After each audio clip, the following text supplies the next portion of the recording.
नमस्कार, आप देख रहे हैं नेक्स्ट कुशल। मैं हूं आपके साथ प्रीति। भारत में ऐसे कई जगह हैं जो अपने रहस्यमय कारणों के चलते हमेशा चर्चा में रहती है। उन्हीं में से एक है राजस्थान में स्थित कुलधरा गांव। कहा जाता है कि ये गांव पिछले कई सालों से स्थापित हो रखा है। इसी कड़ी में आज हम कुलधरा गांव के रहस्य को जानेंगे। कुलधरा गांव के इस रहस्य के पीछे एक ऐतिहासिक घटना छुपी है। इस गांव में पिछले कई सालों से कोई बसेरा नहीं हुआ। गांव के आसपास के लोगों का कहना है कि यहाँ पे अक्सर कई भूतिया घटनाएं होती हैं। इस कारण यहाँ पर कोई भूल कर भी जाने की कोशिश नहीं करता। आज ये पूरी जगह बंजर और वीरान हो चुकी है। जर्जर हालतों में पड़े यहाँ के खंडर आज भी उस घटना की गवाही देते हुए दिखते हैं, जिसने सुंदर गाँव के वीराने में तब्दील कर दिया। कुलधरा गाँव आज जिस हालात में है वैसे पहले कभी नहीं था। गाँव काफ़ी पहले सुंदर हुआ करता था। आज से लगभग 200 साल पहले कुलधरा गांव में पालीवाल ब्राह्मण काफ़ी संख्या में रहते थे। 1825 में अचानक इस गांव के सभी लोगों ने एक साथ खाली कर दिया। मान्यता है कि इस गांव को खाली करते हुए लोगों ने ये श्राप दिया कि जो कोई भी इस गांव में बसने की कोशिश करेगा वो पूरी तरह बर्बाद हो जाएगा। उस घटना के बाद से ये गाँव अब तक वीरान पड़ा है। आखिर ऐसा क्यों हुआ था, जिसके चलते पालीवाल ब्राह्मण और बाकी के लोगों ने गाँव को छोड़ते हुए ये श्राप दिया।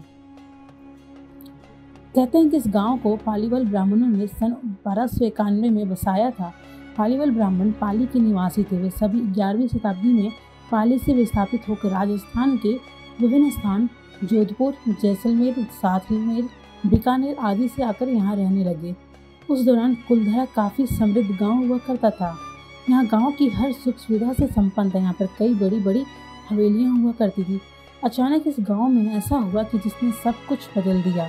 एक मान्यता के अनुसार यहाँ की रियासत के दीवान सालेम सिंह की नज़र गांव के ब्राह्मण की पुत्री शक्ति मैया पर थी। वो उसके साथ विवाह करना चाहता था। वहीं दूसरी तरफ गांव का ब्राह्मण अपनी पुत्री का विवाह किसी दूसरे बिरादरी में नहीं करना चाहते थे। ऐसे में सालेम सिंह ने गांव वालों को धमकी दी कि अगर वो शक्ति मैया से उनकी शादी नहीं करवाते हैं तो पूरे गाँव को तहस नहस कर देगा। ऐसे में गाँव के साथ पालीवाल ब्राह्मणों ने पंचायत में निर्णय लिया कि इस गाँव को छोड़ देंगे। उसके बाद सभी ब्राह्मण गांव को वैसे ही छोड़कर रातों रात वहां से चले गए। जाते वक्त उन्होंने ये श्राप भी दिया कि जो भी इस गांव में बसने की कोशिश करेगा वो पूरी तरह बर्बाद हो जाएगा। कहते हैं कि उसी दिन के बाद से आज तक यहाँ रूहानी ताकतों का वास है। इस गांव में शाम के समय कभी न कभी कोई आवाज़ सुनाई देती है। इस गाँव के लिए कहा जाता है कि यहाँ कोई गाड़ी आती है तो उसके पीछे एक पैर और एक हाथ का निशान लग जाता है। ये जगह काफ़ी डरावनी है। यहाँ शाम ढलने के बाद अंदर जाने की अनुमति प्रशासन भी नहीं देता है।